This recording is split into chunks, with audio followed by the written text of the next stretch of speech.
इस चर्च के एक साइन है कि जो लीडर है वो स्ट्रेस करता है गॉड टोल्ड मी और कंट्रोल करता है लोगों को। तुझे वही करना है जो मैं कहता हूं क्योंकि God told me, and it's a bad sign of a leader.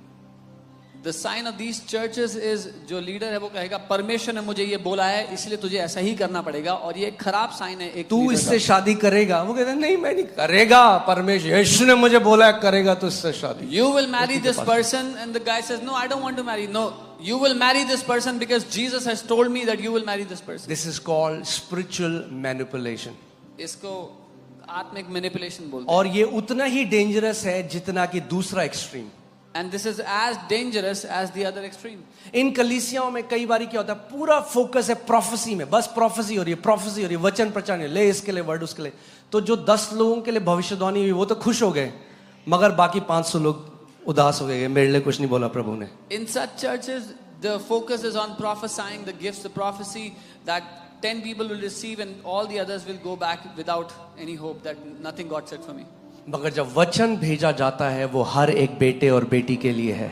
But when the word is sent, the word is for each and every son and daughter.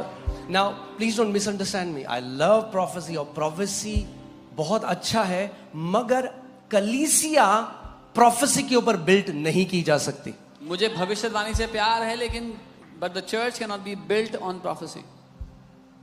कितने लोग मेरी बात समझ रहे हैं? फिर से बोलता हूं इस बात को, कलीसिया भविष्यवाणी के ऊपर बिल्ड नहीं की जा सकती, कलीसिया परमेश्वर के जीवित वचन के ऊपर बिल्ड की जाती है।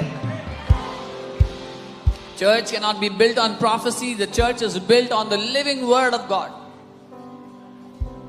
मैं किसी से मिला, एक बहन से, वो कहती आपको पता है अपोस्टल जी फलाने प्रॉफिट ने उस साल में मेरे लिए प्रोफेसी करी, फलाने प्रॉफिट ने फिर मेरे लिए ये कहा, फलाने प्रॉफिट ने कहा।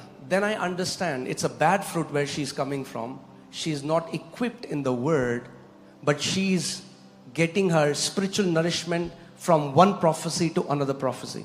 I met a sister, she told me, you know, that prophet said this about me in that year, that prophet said this about me in that year, and that prophet said. So I understood she's not, वो आत्मिक रीति से उनको सशक्त नहीं किया गया, लेकिन वो भविष्यवाणियों से भविष्यवाणी तक जी रही हैं। एक बहन थी वो कलीसिया ही नहीं गई, क्यों? उससे पूछा किसी ने कलीसिया क्यों नहीं जाते? नहीं प्रॉफिट ने बोला है मेरे को कैलिफोर्निया, नहीं कैलिफोर्निया यहाँ सम ऐसी कोई जगह वहां ले जाएगा प्रभु। तो क्या हुआ उसके बाद? किसी चर्च में सबमिट नहीं किया, क्योंकि वही तेरा चर्च है। One sister did not go to any church because the prophet told her God will take you to California, so she did not submit to any church anywhere. कितने लोग समझ रहे हैं मैं जो कह रहा हूँ? It's imbalance. It's an unhealthy church. ये एक अस्वस्थ साइन है, एक अस्वस्थ कलीसिया का imbalance है।